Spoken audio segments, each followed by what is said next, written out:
Cerita ini diangkat dari kisah yang sering beredar di tengah masyarakat tentang seorang pedagang martabak di perempatan pasar yang hidupnya tiba-tiba berubah drastis. Dagangannya selalu laris, namun setiap 7 malam sekali ada satu orang yang tidak pernah kembali. Konon katanya, sang pedagang melakukan perjanjian dengan sosok dari dunia lain. Bukan sekadar bantuan, tapi ikatan. Ikatan yang menuntut harga. Dan ketika ikatan itu goyah, kembalilah ia menagih. Malam itu jam sudah lewat tengah malam. Lampu-lampu pasar tinggal beberapa yang nyala, redup, seperti mata orang tengantuk. Angin bergerak pelan, membawa bau adonan mentega dari lapak martabak di perempatan. Di sana, Rangga berdiri di balik mejanya. Wajahnya pucat seperti kertas. Tangan kirinya memegang spatula. Tangan kanannya menggenggam adonan yang sudah dibulatkan. Api kompor mengecil sendiri, seperti disuruh diam. Aku berdiri di seberang jalan. Aku berniat cuma membeli martabak tipis kering seperti biasa. Tapi jam di ponsel menunjukkan angka yang aneh. 12:07. Aku baru ingat nasihat tukang parkir. Jangan pernah belanja tepat jam itu. Katanya bukan jam orang, melainkan jam tamu yang tidak kelihatan. Aku tertawa waktu pertama kali dengar, tapi malam ini tawa itu terasa tidak lucu. Di bawah meja Rangga, aku melihat sesuatu yang licin. Mataku memicing, mencoba fokus. Ada kilau hijau seperti permukaan sisik yang baru kena cahaya. Kilau itu bergerak pelan. Dari arah belakang tenda, terdengar suara halus, seperti bisik yang ditarik angin. Aku tidak mengerti apa katanya, tapi nadanya lembut sekaligus dingin. Kulit tanganku merinding. Rangga menoleh ke arahku. Senyumnya tipis tidak sampai ke mata. Ia mengangguk pelan, seperti mengundang. Aku melangkah mendekat. Jalanan kosong. Suara jangkrik di balik kios sayur tiba-tiba berhenti. Seolah semua hal kecil di pasar ikut menahan napas. Aku bisa mencium sesuatu yang lain selain mentega. Ada wangi laut, asin, lembab, seperti pantai yang datang sendiri ke tengah kota. Saat aku sampai di depan meja, spatula Rangga mengetuk wajan 2 kali. Suaranya nyaring, seperti isyarat. Dari bawah meja, kilau hijau itu semakin jelas, menyapu lantai seperti bayangan air. Aku hampir berkata sesuatu, tapi suara itu lebih dulu datang. Suara perempuan, lembut, menyebut nama Rangga dengan nada manja. Aku tidak melihat siapapun, hanya udara yang bergetar halus, lalu tenda kain di belakang melambai pelan, padahal angin tidak bertiup. Aku mengerti satu hal. Aku tidak sendirian di perempatan itu. Rangga juga tidak. Malam itu, aku tahu ada sesuatu yang ikut berdiri bersama kami, menunggu harga yang harus dibayar. Namaku Bima. Aku tinggal 2 gang dari pasar. Sehari-hari aku bekerja sebagai penjaga gudang beras milik koperasi. Hidupku sederhana. Pagi berangkat, sore pulang. Malam kadang mampir beli martabak di perempatan. Lapak Rangga sudah ada sebelum aku pindah ke sini. Orang-orang bilang rasanya memang beda. Kulitnya renyah di pinggir, lembut di tengah. Toppingnya tidak pelit. Keju bisa menutupi permukaan seperti selimut. Coklatnya wangi, pisangnya matang. Pokoknya bikin ketagihan. Banyak pedagang martabak, tapi hanya lapak Rangga yang tidak pernah sepi. Waktu pertama kali aku ke sana, suasananya ramai. Motor parkir berderet. Anak-anak kecil duduk di kursi plastik, menunggu adonan dituang ke wajan. Rangga cekatan. Tangannya lincah, memutar adonan dengan gerakan yang pas. Dia jarang bicara, tapi kalau ada yang tanya, jawabannya pendek dan sopan. Dia selalu sendiri. Tidak pernah terlihat ada istri atau karyawan. Orang-orang bilang dia duda. Ada juga yang bilang dia belum sempat menikah karena sibuk. Gosip di pasar selalu punya banyak versi. Tapi ada satu cerita yang sering muncul. Cerita soal pantangan jam 12:07. Cerita itu beredar pelan seperti kabut. Tidak ada yang berani menyebut sebabnya. Mereka hanya bilang kalau ada yang nekat membeli martabak tepat jam itu, sering ada hal aneh. Pernah ada yang mengaku martabaknya terasa asin seperti air laut padahal tidak ada garam. Pernah juga ada yang bilang uang kembalian terasa basah walau tidak ada hujan. Dan pernah ada yang bilang melihat sesuatu yang berkilau di lantai, seperti ular besar yang menahan napas. Aku termasuk orang yang awalnya tidak percaya. Hidup sering lebih simpel daripada cerita. Orang laris ya karena dagangannya enak, titik. Begitu pikirku, sampai pada minggu ketika pasar dihantam gosip yang lebih berat dari biasanya. Katanya ada pedagang sayur yang tidak pulang ke rumah setelah menutup kios. Keluarganya melapor ke pos ronda. Esoknya, semua orang ikut mencari. Mereka menyusuri gang belakang pasar, mengecek selokan kecil, bahkan mengetuk-ngetuk pintu gudang kosong. Tidak ada tanda. Yang ditemukan hanya genangan kecil di halaman belakang, berkilau hijau seperti minyak, padahal tanah di situ kering seminggu penuh. Tukang parkir yang biasa dipanggil Ujang mulai jaga dengan mata lebih waspada. Ujang ini orangnya banyak tahu. Ia tahu siapa saja yang datang ke lapak Rangga, tahu siapa yang suka datang larut, tahu siapa yang suka hutang. Suatu malam aku berteduh di posnya karena gerimis tiba-tiba turun. Ujang mendekat dan bicara pelan. Ia bilang jangan datang tepat 12:07. Aku tertawa singkat. Ujang menatapku lama, lalu menunduk. Ia bercerita pelan. Ada pembeli yang datang pada jam itu. Pembelinya tidak pernah kembali. Yang tertinggal cuma kantong plastik kosong di dekat bak sampah. Aku menahan komentar karena di belakang cerita itu, matanya seperti menyimpan sesuatu yang lebih besar.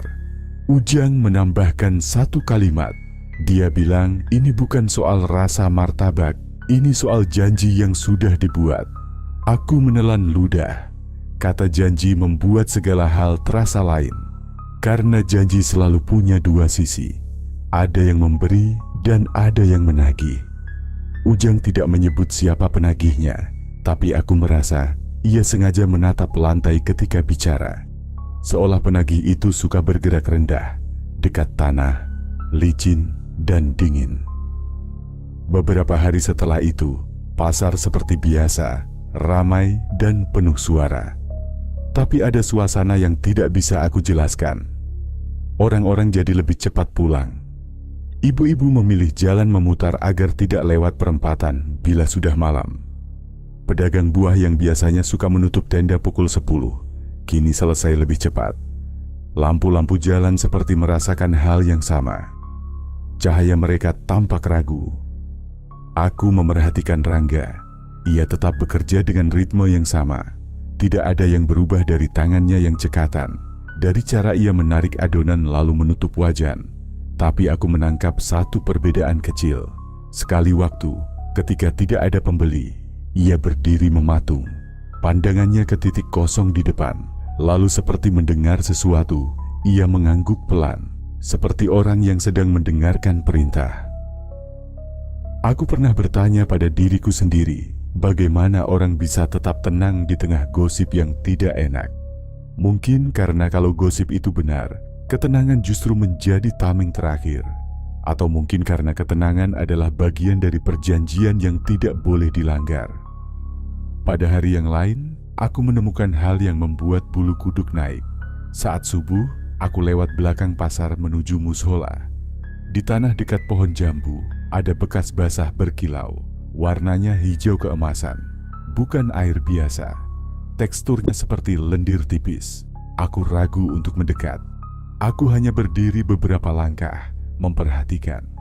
Ketika cahaya pagi menyentuh permukaan bekas itu, kilauannya berubah seperti sisik yang miring. Aku memalingkan wajah. Rasanya ada sesuatu yang mengawasi dari tempat yang aku tidak tahu.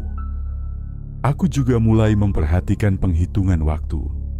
Jam 12:07 menjadi tanda yang tidak bisa kuhindari. Entah kenapa, setiap kali angka itu muncul di ponsel, Suasana sekitar terasa lebih sunyi. Anjing tetangga yang biasanya menggonggong tiba-tiba diam. Televisi di ruang tamu seperti mengecil sendiri. Semua hal punya caranya masing-masing untuk menyimpan rahasia. Setelah gosip menguat, muncul cerita tambahan yang lebih mengganggu. Ada yang bilang Rangga pernah menikah. Pernikahannya tidak terlihat manusia. Kebanyakan orang menyebut nama yang sama dengan suara pelan seolah takut, Nyi Blorong. Nama itu seperti angin. Begitu disebut, udara jadi dingin. Aku tidak tahu dari mana awal cerita itu. Orang pasar jarang bisa menjelaskan sumber. Mereka hanya menyimpan potongan-potongan dan menyambungnya sesuai rasa takut yang mereka punya. Malam ketika aku mendekat ke lapak Rangga pada jam 12:07 bukan karena aku sengaja menantang. Aku kehabisan makanan di rumah. Aku pikir akan cepat saja. Beli, bayar, pulang. Hidup memang sering sederhana sebelum seseorang menoleh ke arah yang tidak seharusnya. Di depan meja, aku melihat Rangga dengan jarak yang cukup dekat. Di matanya ada lingkar hitam, seperti orang kurang tidur. Namun tangannya tidak goyah. Ia menuang adonan ke wajan. Suara seret halus terdengar ketika adonan menyentuh permukaan panas. Wangi manis langsung merebak. Dalam momen itu, aku hampir lupa rasa takut. Makanan memang punya kekuatan menenangkan. Tapi ada hal lain yang tidak bisa aku hindari. Dari bawah meja, permukaan lantai tampak seperti basah. Ada kilau hijau yang bergerak. Aku yakin itu bukan bayangan cahaya.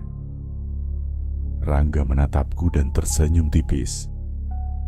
Ia menyebut namaku pelan, seolah kita sudah lama kenal. Aku mengangguk kaku. Aku ingin bicara. Tetapi suaraku seperti tertinggal di tenggorokan. Lalu suara perempuan itu muncul. Lembut, seperti orang yang baru bangun. Ia menyapa dengan manja. Menyebut nama Rangga. Nada suaranya seperti gelombang kecil di telinga. Hangat sekaligus dingin. Aku mencari sumber suara, tapi tidak ada siapapun di belakang tenda. Hanya kain yang bergoyang, seolah ada tangan yang baru saja menyentuh. Aku memutuskan untuk tidak jadi membeli. Aku mundur selangkah. Rangga tidak mencegah. Ia hanya menatapku dengan mata kosong yang tiba-tiba seperti dalam. Di balik tatapan itu, aku merasa ada laut, dalam, tenang di permukaan, gelap di bawahnya. Aku menelan ludah lagi, lalu berbalik dan berjalan cepat meninggalkan perempatan. Di belakangku, spatula mengetuk wajan 2 kali. Suaranya mengikuti sampai ke ujung gang. Sejak malam itu, tidurku tidak tenang. Aku bermimpi sering sekali. Dalam mimpi, aku berdiri di tepi pantai yang tidak kukenal. Bulan bulat pucat di langit, ombak pelan datang dan pergi. Di pasir, ada jejak panjang seperti diseret. Dari arah air, muncul bayangan perempuan. Wajahnya cantik, matanya tajam, rambutnya panjang. Ketika ia mendekat, aku baru menyadari sesuatu yang tidak wajar. Dari pinggang ke bawah, tubuhnya bukan lagi manusia. Sisik hijau menyala pelan. Ia tersenyum. Senyumnya indah sekaligus membuat perutku kosong. Ia memanggil satu nama yang bukan namaku, Rangga. Aku terbangun dengan napas berat. Jam di dinding menunjukkan angka yang sama, 12:07. Aku memandang jendela. Tirai bergerak pelan. Tidak ada angin. Aku memejamkan mata dan membaca doa. Malam terasa panjang. Sampai azan subuh menyelinap dari kejauhan, barulah ruang kamar terasa seperti kembali menjadi kamar biasa. Di siang hari, rasa takut itu tidak hilang. Ia hanya mengecil. Aku menyibukkan diri di gudang. Mengangkut karung beras, menulis catatan stok, menata barang.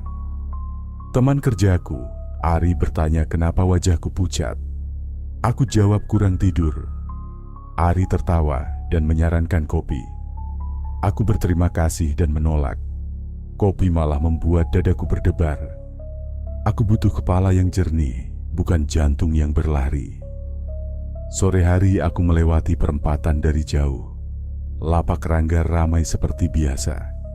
Anak-anak tertawa. Ibu-ibu bernegosiasi soal topping. Semua terlihat normal. Aku bertanya pada diriku sendiri, apakah semalam hanya permainan pikiran? Mungkin karena aku kemarin capek, jadi pandanganku salah. Tapi ada perasaan lain yang tidak mau hilang. Perasaan bahwa normal itu seperti kain penutup. Di bawahnya ada sesuatu yang bergerak, sabar, dan menunggu momen. Malam berikutnya, aku sengaja tidak keluar rumah. Aku duduk di ruang tamu, menyalakan televisi, mencoba menutupi suara-suara kecil di kepala. Ibuku menelpon dari kampung, menanyakan kabar. Suaranya menenangkan, seperti doa yang berjalan. Setelah telepon ditutup, televisi menyiarkan berita kota.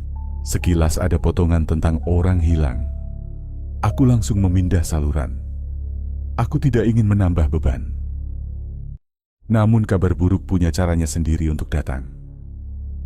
Ujang, tukang parkir, mengetuk pintu kontrakanku sekitar pukul 9. Wajahnya tegang. Ia bertanya apakah aku melihat pedagang sayur bernama Pak Sabar tadi malam. Aku jawab tidak. Ujang menarik napas, seolah mengumpulkan kata. Ia bilang, Pak Sabar belum pulang 2 hari. Keluarga sudah mencari. Yang mereka temukan hanya sandal jepitnya di dekat bak penampung air di belakang pasar. Ujang menatapku lama. Aku mengerti tanpa perlu dijelaskan. Aku menutup pintu perlahan. Setelah Ujang pergi, tanganku gemetar.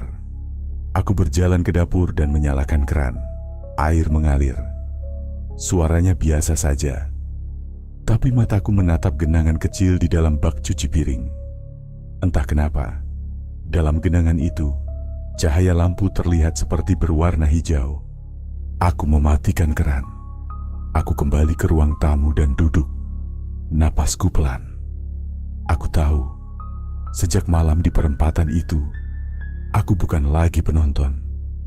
Aku sudah berada di tepi cerita yang selama ini hanya kudengar sebagai gosip. Di luar, pasar bersiap tutup. Suara tenda dilipat terdengar seperti nafas terakhir hari. Di ujung gang, lampu jalan menyala. Cahayanya jatuh ke aspal yang lembab. Jam di ponsel bergerak pelan menuju angka yang sama. 12:07. Aku menatap layar lama. Aku tahu aku tidak harus kemana-mana.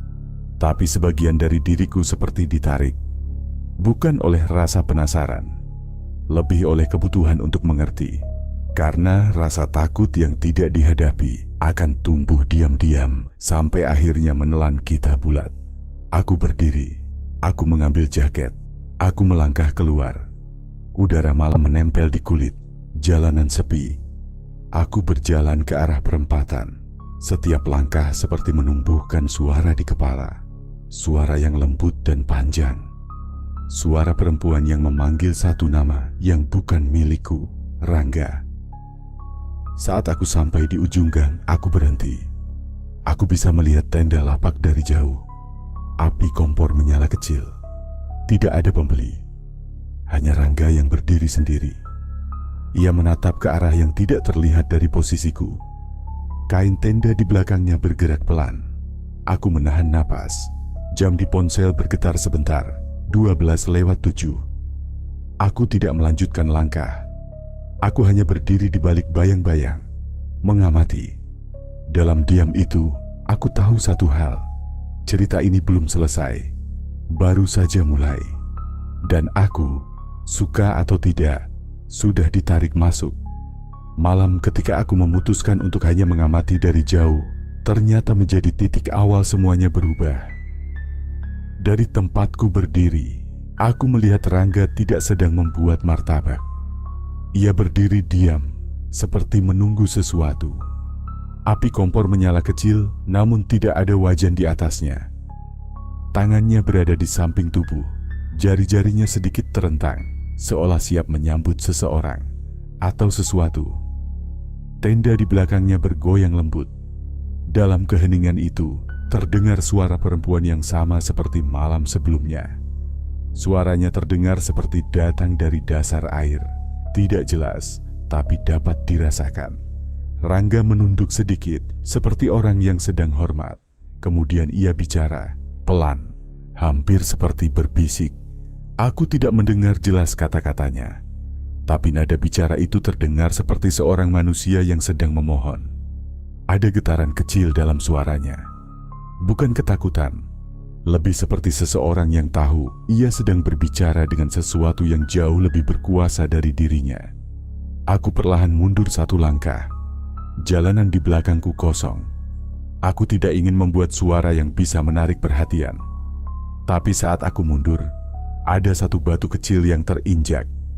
Suaranya pelan, namun di tengah sunyi itu terdengar jelas. Rangga menoleh ke arahku. Gerakannya pelan, seperti ia sudah tahu aku ada di sana sejak awal. Mata kami saling bertemu. Tidak ada kata, tidak ada senyum, tidak ada kaget. Yang ada hanya tatapan yang seperti mengatakan, "Aku sudah tahu kau melihat." Aku memalingkan wajah dan berjalan cepat kembali ke arah gang. Aku tidak berlari, tapi langkahku panjang. Jantungku berdetak keras sampai memukul telinga. Di belakangku tidak terdengar suara langkah lain. Tidak ada panggilan. Tidak ada suara perempuan itu lagi. Tapi aku tahu, aku sudah terlihat. Sejak malam itu, hidupku tidak lagi sama. Siang harinya, saat bekerja di gudang, aku mendengar suara berbisik meski ruangan ramai. Suara itu lembut, tidak mengganggu, tapi berada tepat di pinggir pikiranku. Seperti ombak kecil yang tidak pernah berhenti datang. Kadang suaranya hampir seperti menyebut namaku. Kadang hanya suara air yang mengalun pelan. Aku menggosok wajahku dengan kedua tangan. Ari melihat dan bertanya, apakah aku sakit? Aku hanya menggeleng. Aku juga mulai sering bangun tengah malam. Aku selalu terbangun di jam yang sama. 12:07. Aku tidak tahu kenapa tubuhku seperti memiliki alarm sendiri yang tidak bisa dimatikan. Setiap kali bangun, aku selalu melihat hal yang sama. Tirai jendela bergoyang pelan meski jendela tertutup rapat. Dan entah kebetulan atau tidak, aku selalu mencium aroma laut. Satu sore, aku nekat bertanya pada Ujang. Kami duduk di pos parkir. Matahari sudah turun, langit berwarna jingga. Angin dari selokan kecil membawa bau air lembab. Aku bertanya pelan, sejak kapan lapak Rangga punya cerita begitu? Ujang tidak langsung menjawab. Ia mengambil rokok, menyalakannya. Menarik napas lama. Setelah asap keluar, barulah ia bicara.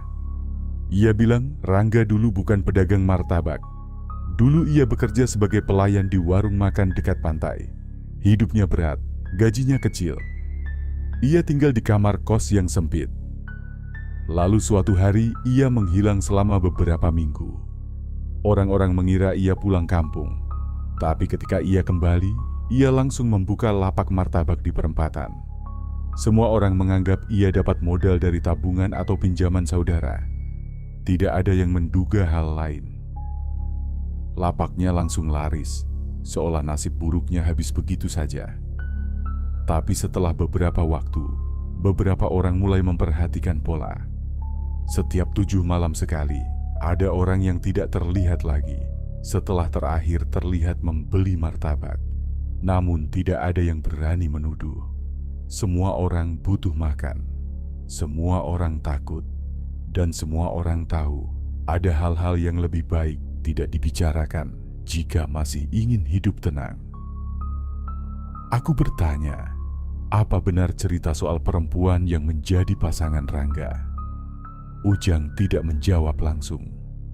Ia menatap langit sebentar, lalu berkata pelan.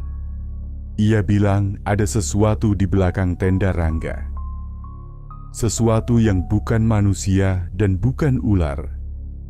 Sesuatu yang hidup di antara dua dunia. Sesuatu yang bisa memberi dan bisa mengambil. Dan Rangga sudah terikat. Aku menelan ludah. Kata terikat membuat dadaku berat. Aku bertanya, Apa maksud terikat? Ujang mematikan rokoknya di tembok pos. Ia mengatakan, terikat berarti tidak bisa mundur, tidak bisa menolak, tidak bisa membatalkan. Terikat berarti seseorang telah berjanji dengan sesuatu yang tidak mengenal kata maaf. Kata itu menggema lama di kepalaku. Semua yang aku lihat mulai masuk akal. Tatapan Rangga yang kosong, gerakannya yang seperti tidak sepenuhnya miliknya sendiri, tenda yang bergerak tanpa angin, suara perempuan yang selalu terdengar di jam yang sama. Semuanya bukan kebetulan. Semuanya bagian dari perjanjian yang tidak pernah boleh dibicarakan, kecuali oleh orang-orang yang sudah berada terlalu dekat. Aku menatap jalan menuju perempatan dari pos ronda. Lapak Rangga sudah mulai bersiap buka. Lampunya dinyalakan. Wangi mentega akan segera memenuhi udara. Orang-orang akan datang, tertawa, mengantre seperti biasa. Tidak ada yang tampak salah. Semua berjalan seperti hari-hari lain. Tapi aku tahu, ada sesuatu yang sedang menunggu waktunya. Sesuatu yang pelan namun pasti. Seperti gelombang yang tidak pernah berhenti. Seperti laut yang tidak pernah menolak siapapun yang mendekat terlalu jauh. Aku tahu satu hal. Aku tidak lagi hanya pengamat. Aku sudah menjadi bagian dari cerita yang hidup di perempatan itu. Dan cerita itu tidak berhenti sampai seseorang memilih untuk memutusnya atau menjadi bagian dari harganya. Sejak percakapan dengan Ujang di pos parkir itu, hari-hariku terasa panjang dan berat. Kepala rasanya penuh. Pikiran mengalir pelan tapi padat, seperti air sungai yang membawa lumpur. Aku berusaha menjalani hidup biasa. Berangkat kerja, pulang sore, makan, mandi, tidur. Tapi semua itu tidak lagi terasa seperti rutinitas. Setiap hal kecil seperti punya makna lain yang menempel di belakangnya. Aku mulai sadar bahwa aku tidak hanya melihat. Aku sedang ditarik masuk, meski pelan, tapi arahnya jelas. Malam berikutnya, aku sengaja menghindari jalan menuju lapak Rangga. Aku memilih lewat gang belakang yang sempit dan gelap. Gang itu lebih panjang, tapi terasa lebih aman daripada melewati perempatan itu lagi. Namun ketika aku berjalan di dalam gang itu, aku mendengar sesuatu. Suara langkah, tetapi bukan langkah sepatu. Suara itu lembut, menyeret, seperti sisik yang bergesekan dengan lantai basah. Aku menoleh cepat. Tidak ada siapapun. Gang itu kosong. Aku mempercepat langkah, semakin cepat. Suara itu masih mengikuti, tidak keras. Justru itu yang membuat semuanya semakin tidak masuk akal. Suara lembut yang terus menjaga jarak, seolah tidak ingin mengejar, hanya ingin menunjukkan bahwa ia ada. Ketika aku sampai ke jalan utama, suara itu berhenti. Aku berdiri di bawah tiang lampu jalan. Cahaya kekuningan jatuh ke aspal, nafasku terengah. Tanganku berkeringat. Aku memaksa diriku menarik napas panjang dan pulang. Malam itu aku tidak tidur. Keesokan harinya, aku masuk kerja dengan mata bengkak. Ari melihat dan mencoba bercanda, tapi aku tidak membalas. Dalam kepala, suara itu masih berputar. Bukan hanya suara dari gang semalam, tapi juga suara perempuan lembut itu. Suara yang samar tapi jelas punya tujuan. Aku mencoba mencari alasan logis. Bisa jadi aku hanya sedang terlalu memikirkan. Bisa jadi semua hanya kecemasan yang tumbuh karena gosip. Tapi setiap kali aku mencoba berpikir begitu, sesuatu dalam diriku menolak. Seperti tubuhku tahu sesuatu lebih dulu sebelum pikiranku sempat mengatur alasan. Malam selanjutnya, aku memutuskan untuk menutup jendela rapat, mematikan lampu, dan mencoba tidur lebih cepat. Namun pada jam yang sama, seperti malam-malam sebelumnya, aku terbangun. 12:07. Kali ini aku tidak melihat tirai bergerak, tidak ada suara apapun. Tapi aku tahu ada sesuatu di luar jendela kamar. Bukan bayangan, bukan suara. lebih seperti kehadiran. Aku tidak berani membuka tirai. Aku berbaring lagi, memeluk bantal, dan memaksa tubuhku diam. Namun telingaku tidak mau diam. Aku mendengar suara napas panjang yang pelan sekali. Seperti ada seseorang berdiri tepat di luar jendela, menempel, menunggu aku membuka mata. Aku tetap memejamkan mata. Aku membaca doa pelan. Aku menahannya lama sampai suara itu hilang. Setelah itu, aku tidak berani bergerak sampai pagi. Ketika matahari akhirnya muncul, rumah terasa sedikit lebih aman, tapi hanya sedikit. Aku tahu aku tidak bisa terus begini. Aku harus tahu lebih banyak. Aku harus tahu siapa atau apa yang berhubungan dengan Rangga. Bukan karena aku ingin menolong, tapi karena aku merasa jika aku tidak mengerti, sesuatu akan menarikku semakin dalam. Siang hari itu, aku pergi ke pasar lebih awal. Sebelum lapak Rangga buka, aku ingin melihat tempat itu tanpa kehadiran Rangga. Ingin mengetahui apakah suasana itu tetap sama meski tanpa orangnya. Pasar pada siang hari ramai, penuh suara, penuh warna. Namun ketika aku mendekati perempatan itu, dadaku terasa berat. Lapak Rangga masih tertutup kain, kompornya belum menyala, tidak ada siapapun di sana. Aku berdiri di depannya. Dari luar terlihat seperti lapak biasa, meja kayu, wajan besi, kotak topping, lampu gantung. Namun ada sesuatu yang mengganggu mataku. Meja itu tampak sedikit lebih rendah dari biasanya, seolah bagian bawahnya sedikit tenggelam ke tanah. Padahal permukaan jalan rata.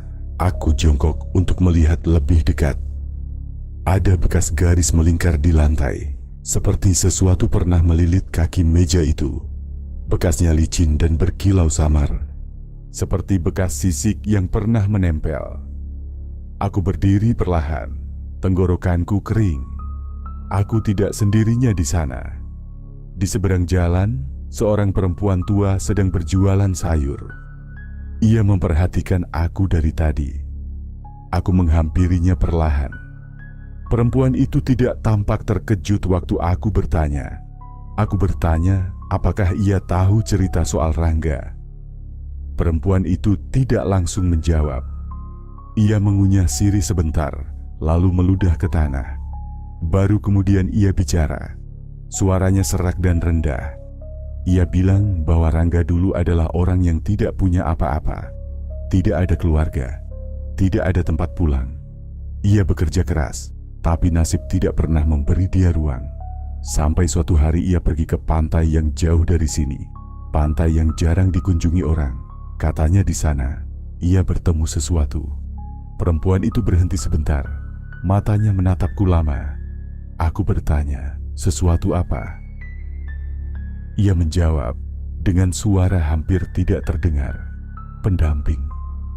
Aku mengerutkan dahi. Pendamping apa maksudnya? Ia berkata pelan, pendamping yang datang dari tempat dalam. Tempat yang lebih dalam dari laut paling dalam sekalipun. Pendamping yang memberikan kekayaan tapi meminta kehadiran. Bukan harta, bukan barang. Kehadiran. Satu jiwa dalam satu waktu. Aku berdiri diam, tubuhku kaku. Perempuan itu tidak terlihat sedang menggertak, tidak terlihat bercanda. Wajahnya serius, matanya tidak berkedip. Aku bertanya, kenapa martabak? Ia menjawab, karena martabak dimakan bersama. Orang jarang makan martabak sendirian. Dengan begitu, orang yang datang selalu ada banyak, selalu ramai. Selalu ada pilihan. Kata pilihan itu membuat tenggorokanku terasa perih. Aku bertanya lagi, apakah orang hilang itu semua benar? Perempuan itu mengangguk pelan. Ia berkata, mereka tidak hilang. Mereka berpindah ke tempat pendamping memanggil. Aku tidak kembali ke rumah setelah itu. Aku duduk di mushola dekat pasar, mencoba menenangkan diri, tapi kepalaku penuh. Aku merasa seperti ditarik dua arah. Satu bagian diriku ingin pergi jauh dari kota ini.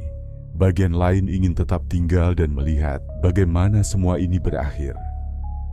Dan bagian kedua itu terasa lebih kuat. Saat malam tiba, aku kembali mengintai perempatan dari jauh. Lapak Rangga kembali ramai. Anak-anak tertawa. Ibu-ibu menunggu pesanan. Semua terlihat normal. Dan itulah yang membuat semuanya semakin menakutkan. Karena teror yang paling mengerikan adalah teror yang tersembunyi di dalam rutinitas sehari-hari. Ketika jam menunjukkan 12:07, suasana berubah. Pembeli sudah tidak ada, lapak kosong. Tapi Rangga tidak pergi. Ia berdiri di sana, sama seperti malam-malam sebelumnya. Tenda di belakangnya bergoyang. Aku tidak mendekat. Aku hanya melihat dari ujung gang. Tiba-tiba, aku melihat sesuatu yang tidak pernah kulihat sebelumnya. Dari bawah meja, muncul bayangan panjang, bergerak pelan, seperti ekor. Sisiknya berkilau hijau keemasan. Bayangan itu melingkar perlahan, seolah sedang menunggu seseorang untuk mendekat. Rangga menunduk. Suara perempuan itu kembali terdengar. Lembut, hangat, memanggil. Nama yang sama. Rangga. Aku merasakan sesuatu bergerak di tengkuku. Bukan angin, bukan rasa dingin. Lebih seperti sentuhan halus dari sesuatu yang tidak punya wujud. Aku menutup mulut dengan tangan agar tidak bersuara. Malam itu, aku tahu. Aku tidak hanya melihat dari luar. Aku sudah ada di dalam. Dan cerita ini baru saja mulai. Sejak malam itu, aku tidak bisa lagi berpura-pura bahwa semua ini hanya kebetulan atau cerita orang pasar. Suara itu, bayangan itu, kehadiran yang muncul tepat di jam yang sama setiap malam. Semuanya terlalu jelas. Aku tahu, aku harus mencari tahu lebih dalam.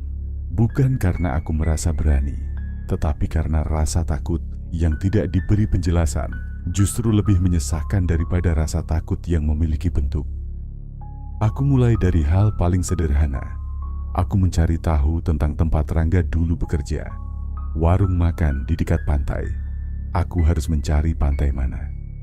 Kota ini dikelilingi oleh beberapa daerah pesisir, tapi tidak semua punya cerita aneh. Aku bertanya pada beberapa orang tua di pasar. Sebagian mengangkat bahu, sebagian hanya terdiam seolah tidak ingin ikut dalam pembicaraan itu. Namun satu orang akhirnya bicara, seorang bapak tua yang menjual ikan asin di kios paling ujung. Ia berkata pelan bahwa dulu ada pantai yang sering didatangi orang yang ingin meminta sesuatu. Pantai itu berada cukup jauh, melewati jalan kecil yang hanya bisa dilalui motor. Pantai itu tidak punya nama di papan penunjuk, tapi orang-orang menyebutnya Pantai Batu Ninggal. Disebut begitu karena di sana ada satu batu besar yang berdiri sendiri di tepi laut. Batu itu selalu basah, meskipun ombak tidak sampai ke sana. Nama itu menempel di kepalaku, Pantai Batu Ninggal. Terdengar seperti tempat yang menyimpan rahasia. Aku memutuskan untuk pergi ke sana di pagi hari agar terlihat seperti orang yang hanya ingin melihat laut. Aku tidak ingin menarik perhatian. Aku meminjam motor saudara sepupu yang tinggal satu kelurahan. Aku berangkat sebelum matahari naik terlalu tinggi. Jalan menuju pantai itu sepi. Pepohonan tumbuh rapat di kanan dan kiri. Udara lembab. Sesekali aku mencium bau asin meskipun laut belum terlihat. Setelah perjalanan yang cukup lama, akhirnya suara ombak mulai terdengar. Pelan tapi dalam. Aku memarkir motor di dekat pohon.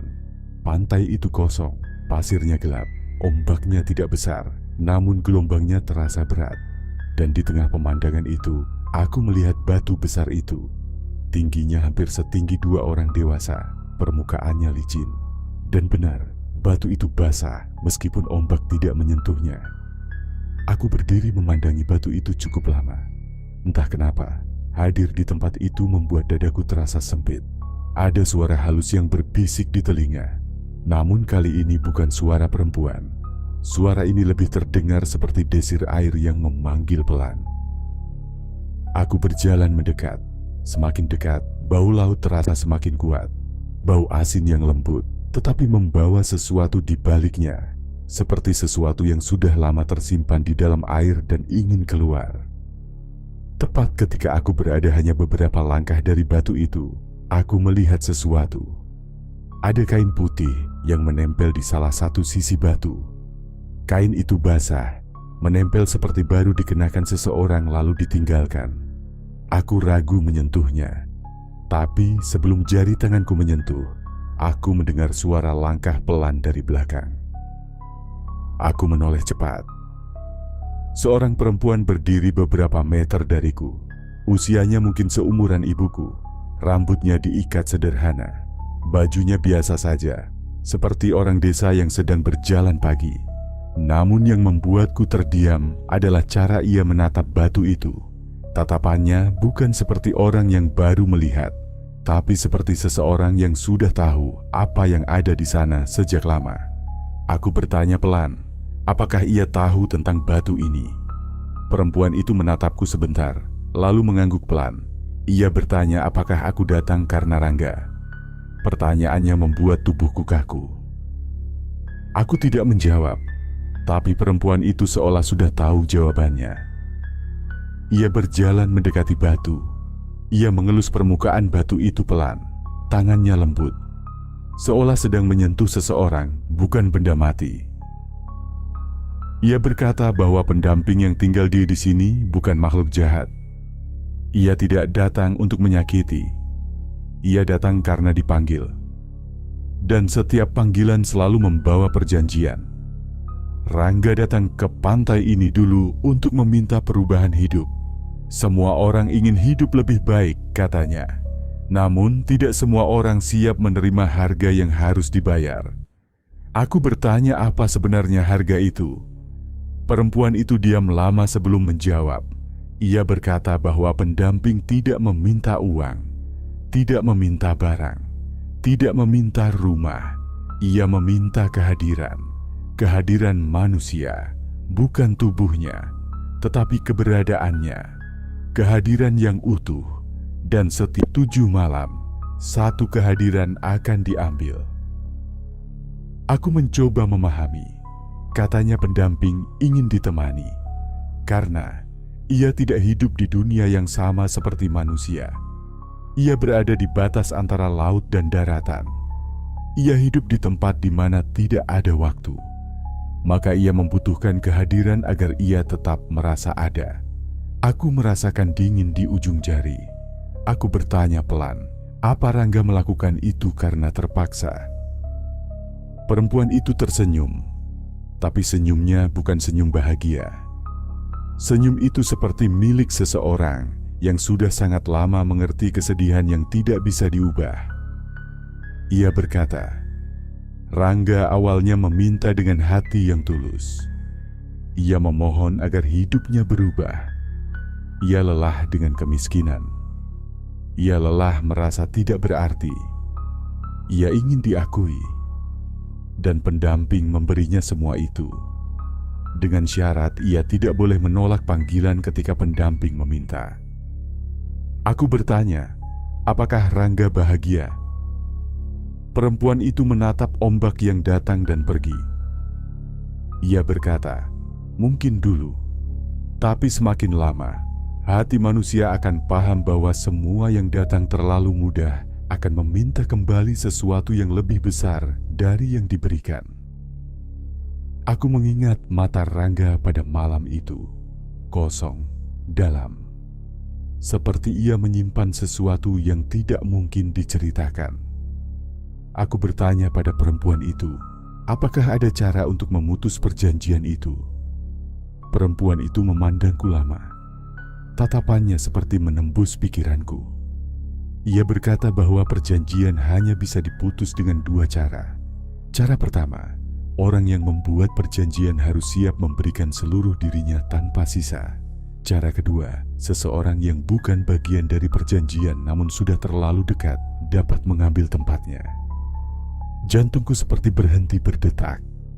Aku bertanya pelan, apakah itu berarti seseorang bisa menggantikan Rangga? Perempuan itu menjawab tanpa ragu. Ia berkata, "Ya." Aku menelan ludah. Tenggorokanku kering. Dadaku sesak. Lalu ia bertanya, "Kenapa aku ingin tahu?" Aku tidak bisa menjawab, karena aku juga tidak tahu apakah aku ingin menolong atau aku sendiri sudah terikat tanpa sadar. Perempuan itu berjalan pergi meninggalkan pantai, tidak menoleh, tidak memberi pesan, seolah semua yang perlu dikatakan sudah selesai. Aku berdiri di depan batu itu sampai langit mulai berubah warna. Ketika aku pulang, aku tahu satu hal. Jika aku tidak menjauh dari cerita ini sekarang, aku tidak akan punya jalan kembali. Namun ketika malam turun dan jam menunjukkan 12:07, aku kembali mendengar suara itu. Lembut, lembab, menyebut nama yang bukan milikku. Rangga. Dan aku menyadari satu hal yang lebih menakutkan dari segalanya. Suara itu terdengar lebih dekat dari sebelumnya. Malam berikutnya adalah malam yang paling berat dalam hidupku. Semua yang sebelumnya hanya berupa tanda dan bayangan, malam itu berubah menjadi kejadian nyata yang tidak bisa lagi aku abaikan. Seakan semua yang selama ini berputar pelan, akhirnya berhenti, berkumpul, dan menampakkan dirinya. Seperti biasa, aku terbangun di jam yang sama. 12:07. Aku tidak ingat kapan terakhir kali aku tidur tanpa terbangun di jam itu. Tubuhku seperti mengikuti sesuatu di luar kesadaranku. Kamar gelap, namun tidak terasa kosong. Sunyi, tapi tidak hening. Ada sesuatu yang hadir di dalamnya. Aku bisa merasakannya. Bukan angin, bukan suara. Kehadiran itu seperti seseorang berdiri di sudut kamar, diam, menatap. Aku tidak berani membuka mata. Aku hanya berbaring dan menahan napas. Namun rasa itu semakin dekat. Seperti langkah yang tidak berbunyi, tetapi terasa. Aku tahu, aku tidak bisa pura-pura selamanya. Aku harus menghadapinya. Dengan pelan, aku membuka mata. Di ujung kamarku, tepat di sebelah lemari kayu, ada bayangan. Bayangan itu tidak memiliki bentuk jelas di awal, seperti kabut yang berkumpul.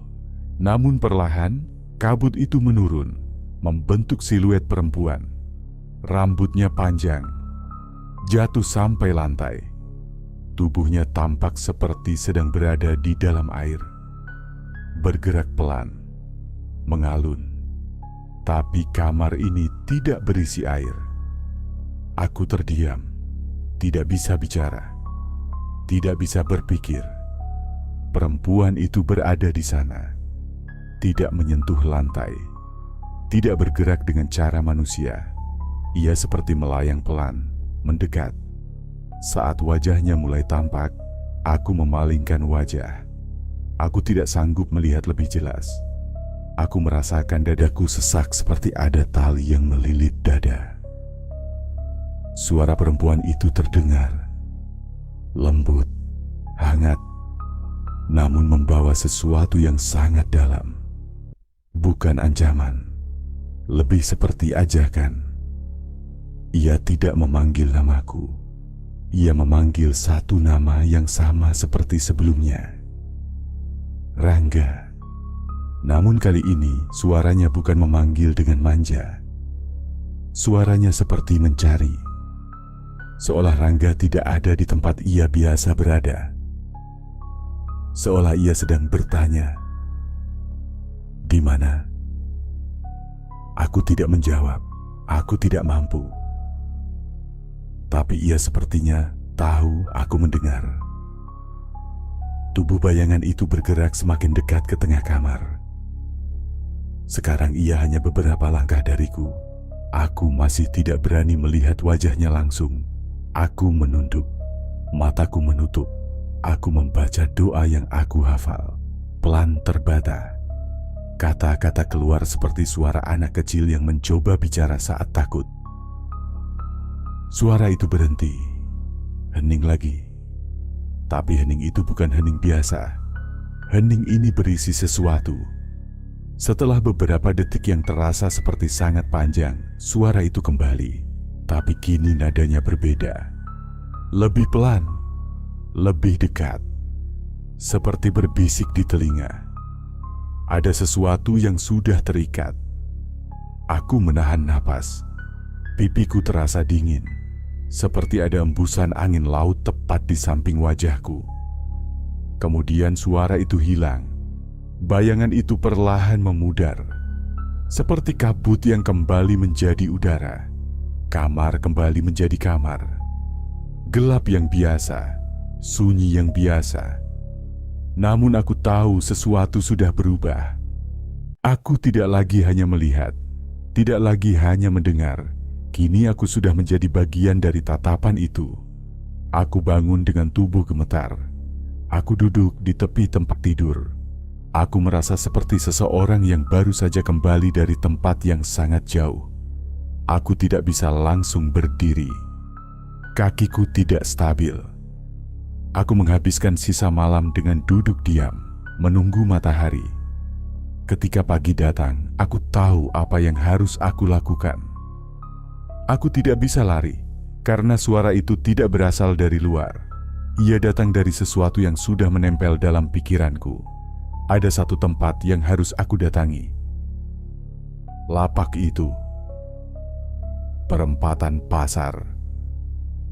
Malam itu aku kembali berdiri di ujung gang. Lapak Rangga sudah hampir tutup. Pembeli terakhir pergi. Jalanan sepi. Angin berhenti. Rangga berdiri di depan kompor. Wajahnya pucat. Matanya tidak menatap apapun.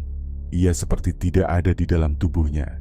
Dan saat jam di ponsel menunjukkan 12:07, tenda di belakangnya bergoyang pelan. Suara itu kembali. Lembut, memanggil. Namun malam itu ada sesuatu yang berbeda. Bayangan hijau keemasan yang biasanya bergerak pemalu dari bawah meja, kini muncul sepenuhnya. Ia melata keluar, panjang, besar. Sisiknya memantulkan cahaya lampu jalan. Tetapi bagian atas tubuhnya bukan tubuh ular. Rambut panjang hitam jatuh dari bahunya. Wajah perempuan itu tampak jelas. Matanya lembut seperti orang yang sedang tersenyum pada orang yang ia cintai. Ia datang bukan untuk menakut-nakuti. Ia datang karena ia menunggu. Rangga menoleh ke arah makhluk itu. Bukan ketakutan yang ada di wajahnya. Bukan juga bahagia, hanya pasrah. Namun ketika makhluk itu mendekat, terjadi sesuatu yang tidak aku duga. Rangga mundur.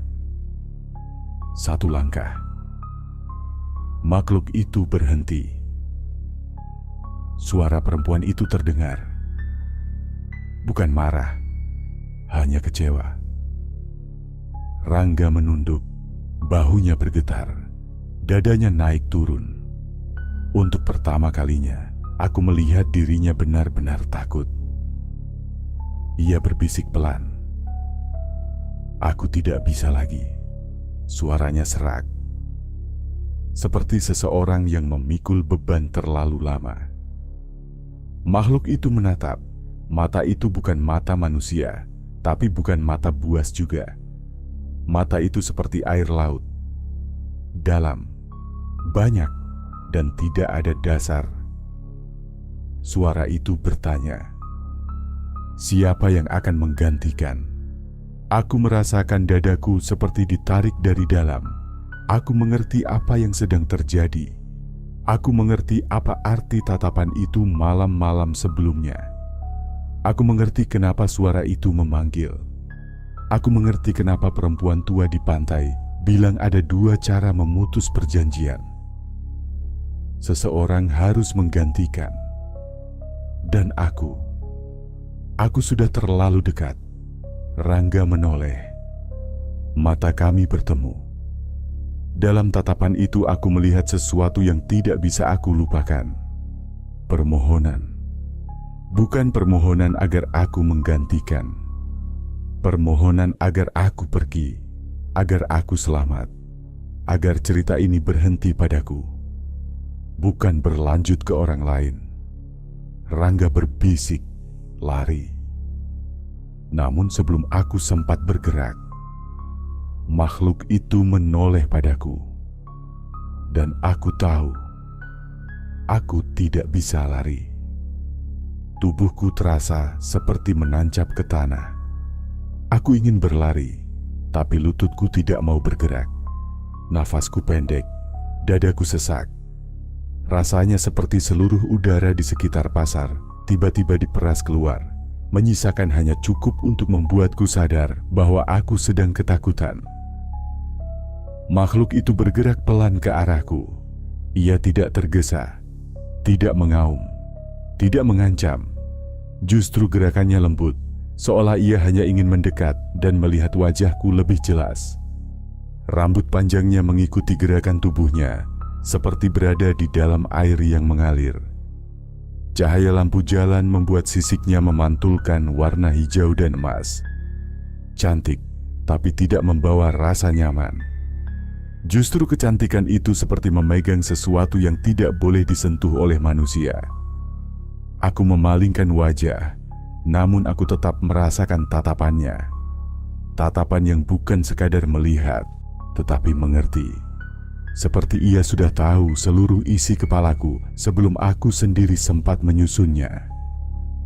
Rangga berdiri di sampingnya. Bahunya turun, pandangannya jatuh ke tanah. Tidak ada lagi perlawanan dalam dirinya. Seperti seseorang yang sudah terlalu lelah untuk melawan apapun. Aku ingin memanggil namanya. Tapi mulutku kaku. Bibirku tidak mau terbuka. Lidahku terasa berat. Aku hanya bisa menatap. Makhluk itu berbicara. Namun suaranya bukan suara mulut. Suaranya terdengar langsung di kepalaku. Lembut, hangat. Seperti suara seseorang yang pernah kau kenal sangat lama, meskipun sebenarnya kau baru mendengarnya sekarang. Suara itu berkata bahwa tidak ada yang salah, tidak ada yang jahat. Semua hanya tentang janji. Janji yang sudah diberikan dan janji yang harus dibayar. Ia mengatakan bahwa Rangga dulu datang dengan hati penuh luka. Ia memanggil dengan sungguh-sungguh. Ia meminta dengan seluruh dirinya. Dan semua yang ia minta telah diberikan. Hidupnya berubah.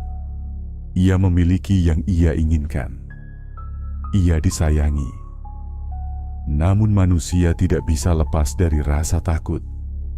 Dan saat manusia takut, ia mulai ingin lari. Dan ketika ia ingin lari, janji akan datang menagih. Makhluk itu menatap Rangga.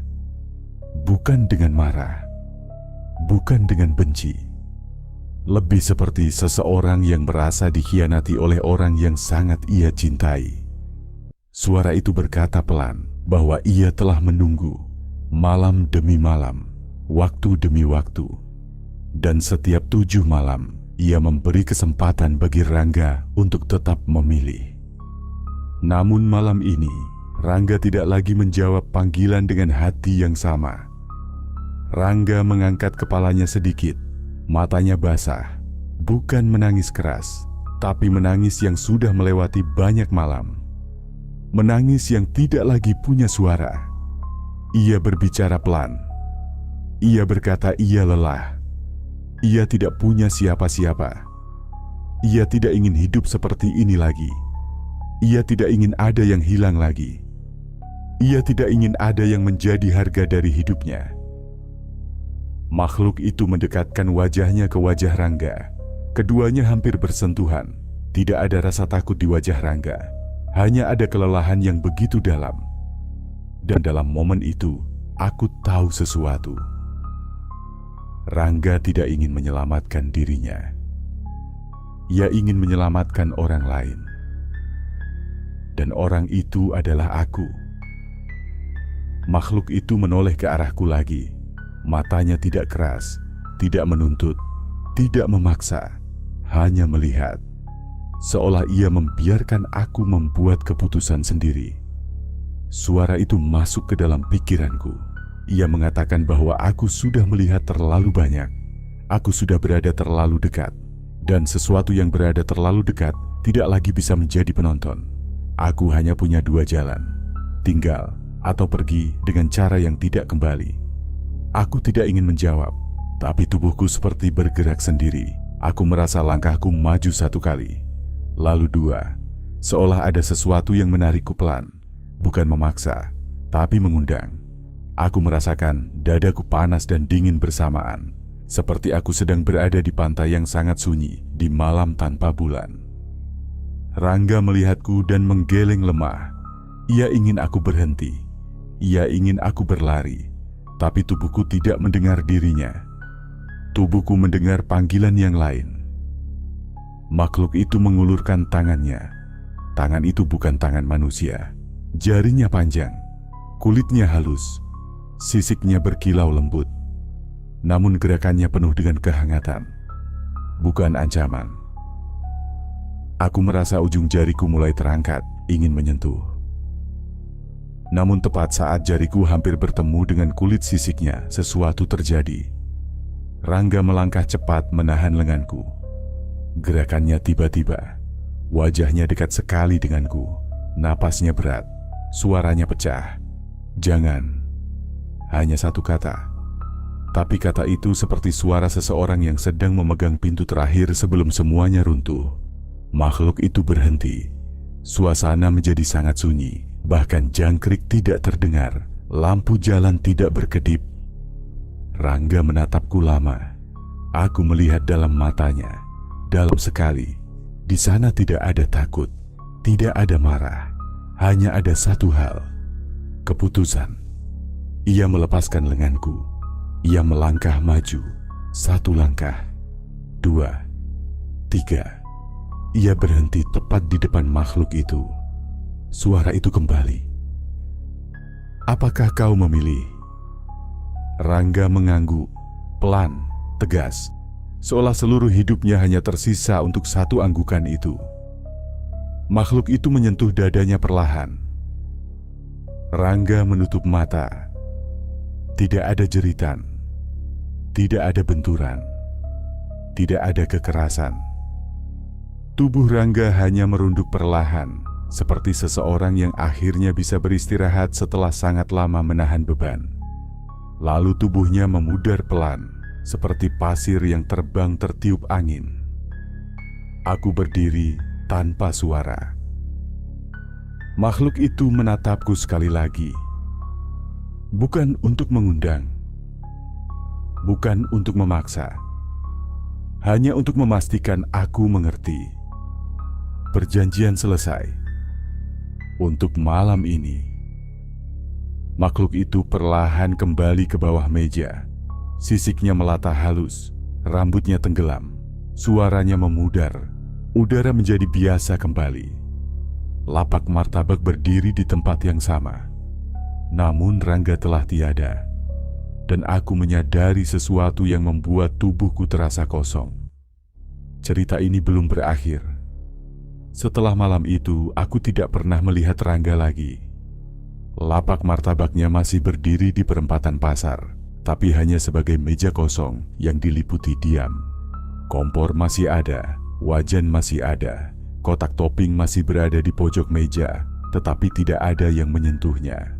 Seolah semua itu dibiarkan begitu saja, tanpa niat diambil, tanpa niat dipindahkan. Orang-orang bertanya di awal. Ada yang menduga Rangga pulang kampung. Ada yang bilang ia pindah usaha ke kota lain. Ada yang berbisik diam-diam bahwa ia mungkin pergi terlalu jauh ke tempat yang bukan milik siapapun. Namun tidak ada yang benar-benar tahu, dan yang mengetahui tidak ingin bicara, termasuk aku. Ujang hanya melihatku dengan tatapan kosong ketika aku melewati pos parkir. Ia tidak bertanya apa yang telah terjadi. Ia tidak menuntut penjelasan. Ia hanya memberi anggukan kecil, seperti seseorang yang sudah terlalu sering melihat orang datang dan pergi dari cerita yang sama. Anggukan itu bukan salam. Anggukan itu adalah pengakuan bahwa ada hal-hal yang tidak perlu diucapkan lagi. Aku kembali bekerja seperti biasa. Gudang beras, catatan stok, karung yang harus diangkat. Tugas sehari-hari tetap berjalan, seperti tidak ada yang terjadi. Tapi setiap kali aku melihat jam mendekati tengah malam, dadaku mengeras. Jam 12:07 kini bukan sekadar angka. Ia adalah sebuah pintu. Pintu yang dulu kutolak, tapi kini selalu ada di dalam pikiranku. Beberapa malam aku mencoba tidur lebih awal, namun tetap saja tubuhku terbangun pada jam yang sama. Aku menutup mata dan menahan napas, berharap tidak ada suara apapun. Tapi sunyi kadang lebih menakutkan daripada suara, karena dalam sunyi, pikiran bisa berjalan dengan langkahnya sendiri. Aku mulai merasa sesuatu berubah dalam diriku. Aku tidak lagi merasa hanya mengingat kejadian malam itu.